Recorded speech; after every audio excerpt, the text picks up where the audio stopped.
શ્રી પરમાત્મને નમઃ. શ્રીમદ્ ભગવદ્ ગીતાના 5મા અધ્યાયનું મહાત્મય.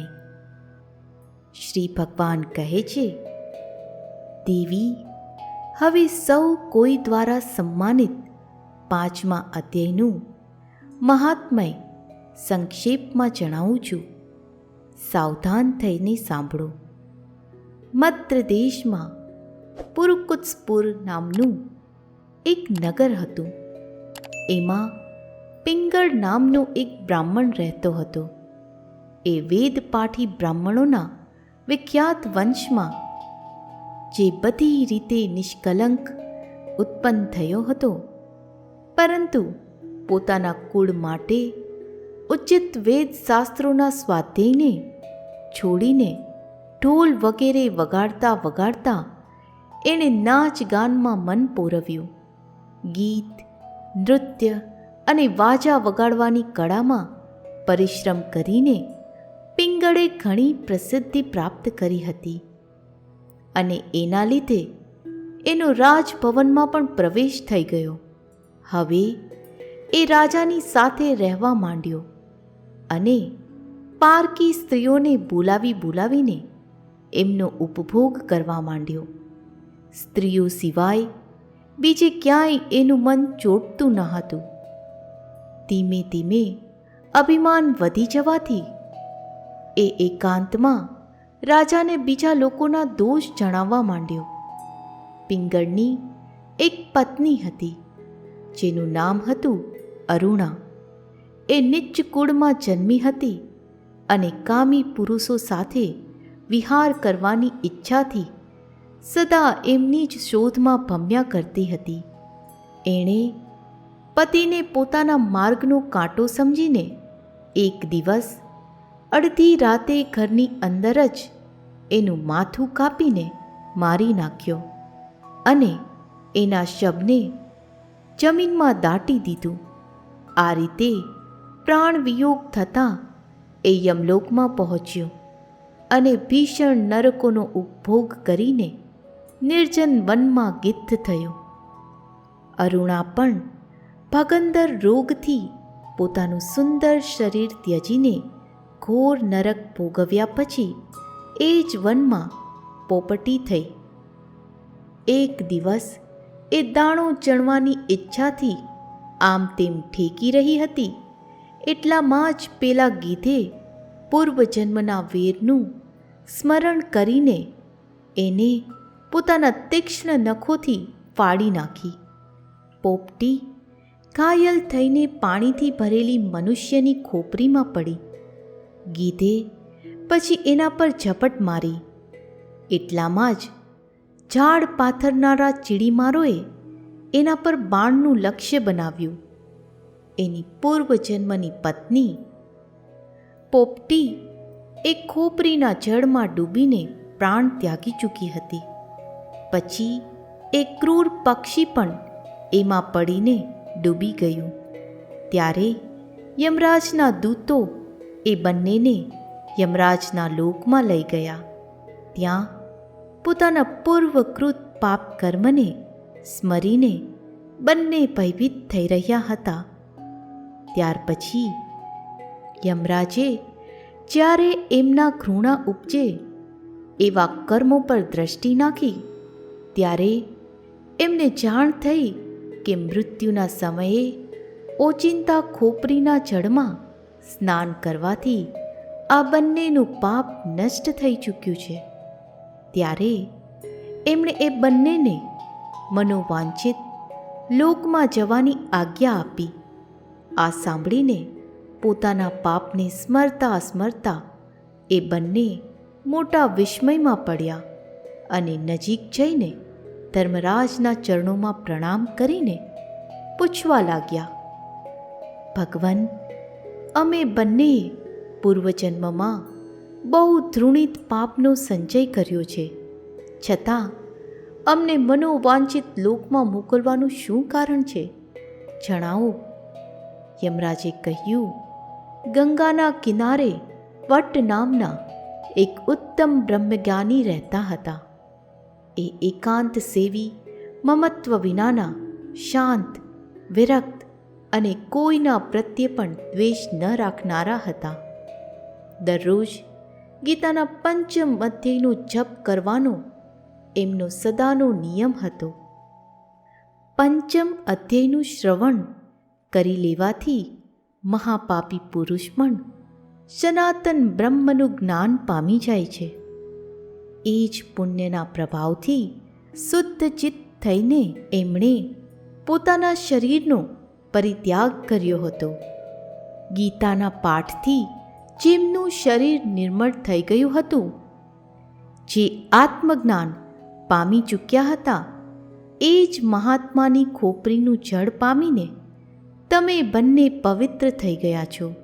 માટે હવે તમે બંને મનોવાંછિત લોકમાં જાઓ, કેમ કે ગીતાના 5મ અધ્યાયના મહાત્મયથી તમે બંને શુદ્ધ થઈ ગયા છો. શ્રી ભગવાન કહે છે, સૌના પ્રત્યે સમાન ભાવ રાખનારા ધર્મરાજ દ્વારા આ રીતે સમજાવવામાં આવતા એ બંને ઘણા પ્રસન્ન થયા અને વિમાનમાં બેસીને વૈકુંઠ ધામે ચાલ્યા ગયા. ઓમ શ્રી પરમાત્મને નમઃ. શ્રીમદ્ ભગવદ્ ગીતા 5મ અધ્યાય કર્મ સંન્યાસ યોગ. મિત્રો, આ અધ્યાયમાં સાંખ્ય યોગ અને કર્મયોગ એ બંનેમાંથી કયો યોગ શ્રેષ્ઠ છે એનો નિર્ણય આપવામાં આવેલ છે. સાંખ્ય યોગી અને કર્મયોગીના લક્ષણો તથા એમનો મહિમા અને જ્ઞાન યોગનો વિષય તેમજ ભક્તિ સહિત ધ્યાન યોગનું વર્ણન કરવામાં આવેલ છે. અર્જુન બોલ્યા, હે કૃષ્ણ, તમે એક બાજુ કર્મોના સંન્યાસની અને વળી બીજી બાજુ કર્મયોગની પ્રશંસા કરો છો, તો આ બંનેમાંથી જે એક મારા માટે ચોક્કસપણે કલ્યાણકારી સાધન હોય તે કહો. શ્રી ભગવાન બોલ્યા, કર્મ સંન્યાસ અને કર્મયોગ આ બે પરમ કલ્યાણ કરનારા છે. પરંતુ એ બંનેમાં કર્મ સંન્યાસ કરતા કર્મયોગ સાધનમાં સુગમ હોવાથી શ્રેષ્ઠ છે. કર્મ સંન્યાસ અર્થાત મન, ઇન્દ્રિયો અને શરીર દ્વારા થનારા સઘળા કર્મોમાં કર્તાપણાનો ત્યાગ, અને કર્મયોગ અર્થાત સમત્વ બુદ્ધિથી ભગવત અર્થે કર્મો કરવા. હે મહાબાહો, જે માણસ ન તો કોઈનો દ્વેષ કરે છે કે ન તો કશાયની આકાંક્ષા કરે છે, તે કર્મયોગી સદા સંન્યાસી જ સમજવા યોગ્ય છે. કેમ કે રાગ, દ્વેષ વગેરે દ્વંદ્વો વિનાનો માણસ સુખપૂર્વક સંસારના બંધનમાંથી મુક્ત થઈ જાય છે. સંન્યાસ અને કર્મયોગને બાળક બુદ્ધિના માણસો અલગ અલગ ફળ આપનાર કહે છે, ડાયા માણસો નહીં. કેમ કે બંનેમાંથી એકમાં પણ સમ્યક રીતે સ્થિત માણસ બેયનાય ફળ સ્વરૂપ પરમાત્માને પામે છે. જ્ઞાન યોગીઓ વડે જે પરમધામ પ્રાપ્ત કરાય છે, કર્મયોગીઓ વડે પણ એ જ પ્રાપ્ત કરવામાં આવે છે. આથી જે માણસ જ્ઞાન યોગ અને કર્મયોગને ફળરૂપે એક જ જુએ છે, તે જ યથાર્થ જુએ છે. તેમ છતાં પણ હે મહાબાહો, કર્મયોગ વિના સંન્યાસ એટલે કે મન, ઇન્દ્રિય અને શરીર દ્વારા થતા સમસ્ત કર્મોમાં કર્તાપણાના ભાવનો ત્યાગ પ્રાપ્ત થવો મુશ્કેલ છે. જ્યારે ભગવત સ્વરૂપનું મનન કરનાર કર્મયોગી પરબ્રહ્મ પરમાત્માને વિના વિલંબે પામી જાય છે. જેનું મન પોતાને વશ છે જે જીતેન્દ્રિય છે, જેનું અંતઃકરણ વિશુદ્ધ છે તથા સઘળા પ્રાણીઓના આત્મા સ્વરૂપ પરમાત્મા જ જેનો આત્મા છે, એવો કર્મયોગી કર્મ કરતો હોવા છતાં પણ તેનાથી લેપાતો નથી. તત્વને જાણનારો સાંખ્ય યોગી તો જોતો જ, સાંભળતો, સ્પર્શ કરતો, સૂંઘતો, જમતો, ચાલતો, ઊંઘતો, શ્વાસ લેતો, બોલતો, ત્યાગતો, ગ્રહણ કરતો તેમજ આંખો ઉઘાડતો કે મીચતો હોવા છતાં પણ સર્વ ઇન્દ્રિયો પોતપોતાના અર્થોમાં એટલે કે વિષયોમાં વર્તી રહી છે એમ સમજીને નિશંકપણે એમ માને છે કે હું કશું જ નથી કરી રહ્યો. જે માણસ બધા કર્મોને પરમાત્મામાં અર્પીને તેમજ આસક્તિને છોડીને કર્મ કરે છે, એ જ માણસ જળથી કમળના પાંદડાની પેઠે પાપથી લેપાતો નથી. કર્મયોગીઓ મમત્વ ભાવ રાખ્યા વિનાના કેવળ ઇન્દ્રિય, મન, બુદ્ધિ તેમજ શરીર દ્વારા થનારી સઘળી ક્રિયાઓમાં આસક્તિને ત્યજીને અંતઃકરણની શુદ્ધિ માટે કર્મ કરે છે. કર્મયોગી કર્મોના ફળને ત્યજીને ભગવત પ્રાપ્તિ સ્વરૂપ શાંતિ પ્રાપ્ત કરે છે, જ્યારે સકામ માણસ કામનાની પ્રેરણાથી ફળમાં આસક્ત થઈને બંધાય છે. અંતઃકરણ જેના વશમાં છે એવો સાંખ્ય યોગનું આચરણ કરનાર મનુષ્ય કશું ન કરતો કે ન કરાવતો રહીને 9 દ્વારોના શરીરરૂપી ઘરમાં સઘળાય કર્મોને મનથી ત્યજીને આનંદપૂર્વક સચ્ચિદાનંદ ઘન પરમાત્માના સ્વરૂપમાં સ્થિત રહે છે. પરમેશ્વર માણસોના ન તો કરતાપણાને, ન કર્મોને કે ન તો કર્મફળના સંયોગને સર્જે છે, પણ સ્વભાવ અર્થાત ત્રિગુણમય પ્રકૃતિ જ પ્રવર્તે છે. સર્વવ્યાપી પરમેશ્વર ન તો કોઈના પાપ કર્મને ગ્રહણ કરે છે કે ન કોઈના શુભ કર્મને, પરંતુ અજ્ઞાન વડે જ્ઞાન ઢંકાયેલું છે. એનાથી જ બધા અજ્ઞાની માણસો મોહ પામે છે. પણ જેમનું એ અજ્ઞાન પરમાત્માના તત્વજ્ઞાન વડે નષ્ટ કરી નાખવામાં આવ્યું છે, એમનું એ જ્ઞાન સૂર્યની જેમ એ સચ્ચિદાનંદ ઘન પરમાત્માને પ્રકાશિત કરી દે છે, એટલે કે પરમાત્માના સ્વરૂપનો સાક્ષાત્કાર કરાવે છે.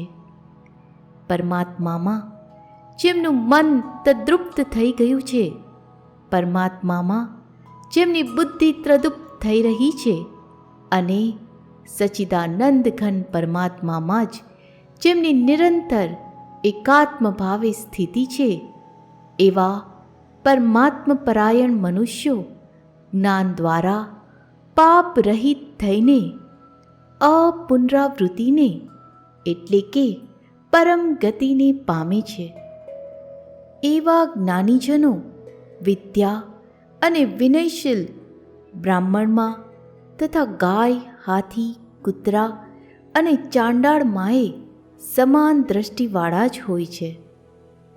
જેમનું મન સ્વભાવમાં સ્થિત છે, તેમણે આ જીવંત અવસ્થામાં સકળ સંસાર જીવી લીધો છે, કેમ કે સચ્ચિદાનંદ ઘન પરમાત્મા નિર્દોષ અને સમ છે. માટે તેઓ સચ્ચિદાનંદ ઘન પરમાત્મામાં જ સ્થિત છે.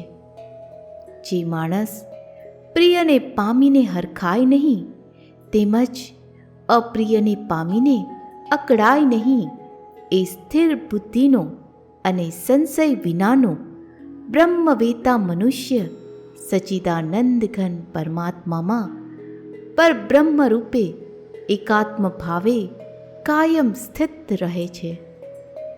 બહારના વિષયોમાં આસક્તિ વિનાના અંતઃકરણવાળો સાધક આત્મામાં સ્થિત જે ધ્યાનજનિત સાત્વિક આનંદ છે એને પામે છે. એ પછી એ સચ્ચિદાનંદ ઘન પર બ્રહ્મ પરમાત્માના ધ્યાન સ્વરૂપ યોગમાં અભિન્ન ભાવે સ્થિત માણસ અક્ષય આનંદને અનુભવે છે. જે આ ઇન્દ્રિય અને વિષયોના સંયોગથી ઉત્પન્ન થતા સર્વ ભોગો છે તે બધા જો કે વિષયી માણસોને સુખ સ્વરૂપ ભાસે છે તો પણ નિશંકપણે દુઃખના જ હેતુ છે. વળી આદિ અંતવાળા એટલે કે અનિત્ય છે. માટે હે કૌંતેય, ડાહ્યો અને વિવેકી માણસ એમનામાં આસક્ત રહેતો નથી. જે સાધક આ મનુષ્ય શરીરમાં દેહનો નાશ થયા પહેલાં જ કામ ક્રોધમાંથી ઉદ્ભવતા વેગને સહેવા સમર્થ બની જાય છે એ જ માણસ યોગી છે અને એ જ સુખી છે. જે માણસ અંતર આત્મામાં જ આનંદ અનુભવનારો છે, આત્મામાં જ રમનારો છે અને જે આત્મામાં જ જ્ઞાન સ્વરૂપ પરમાત્માનો અનુભવ કરે છે એ સચ્ચિદાનંદ ઘન પરબ્રહ્મ પરમાત્માની સાથે એક્ય પામેલો સાંખ્ય યોગી શાંત બ્રહ્મને પામે છે. જેમના સઘળા પાપ નષ્ટ થઈ ચૂક્યા છે, જેમના સઘળા સંશયો જ્ઞાન દ્વારા નિવૃત્ત થઈ ચૂક્યા છે, જેઓ સર્વ પ્રાણીઓના હિતમાં રત છે, તેમજ જેમનું જીતાયેલું મન નિશ્ચળ ભાવે પરમાત્મામાં સ્થિત છે, એવા બ્રહ્મવેતા માણસો શાંત બ્રહ્મને પામે છે. કામ ક્રોધ વિનાના જીતેલા ચિત્તવાળા પરબ્રહ્મ પરમાત્માનો સાક્ષાત્કાર કરી ચૂકેલા જ્ઞાનીજનો માટે ચારે કોર શાંત પરબ્રહ્મ પરમાત્મા જ પરિપૂર્ણ છે. બહારના વિષય ભોગોનું ચિંતન કર્યા વિના તેમને બહાર જ ત્યજીને અને આંખોની દૃષ્ટિને ભ્રમરોની મધ્યમાં સ્થાપીને તથા નાસિકામાં વિચરતા પ્રાણ અને અપાન વાયુને સમ કરીને જેણે ઇન્દ્રિયો, મન અને બુદ્ધિને જીત્યા છે એવો જ મોક્ષપરાયણ મુનિ ઈચ્છા, ભય અને ક્રોધ વિનાનો થઈ ગયો છે. તે સદા મુક્ત જ છે. મારો ભક્ત મને સર્વ યજ્ઞો અને તપોનો ભોગવનાર, સકળ લોકોના ઈશ્વરનોય ઈશ્વર તેમજ સઘળા પ્રાણીઓનો સુહૃદય એટલે કે સ્વાર્થ વિના દયાળુ અને પ્રેમ કરનાર એવો તત્વથી જાણીને શાંતિને પામે છે. શ્રી કૃષ્ણ અને અર્જુનના સંવાદમાં શ્રીમદ્ ભગવદ્ ગીતારૂપી ઉપનિષદ અને બ્રહ્મ વિદ્યા તથા યોગશાસ્ત્ર વિષયનો કર્મ સંન્યાસ યોગ નામનો 5મો અધ્યાય સમાપ્ત.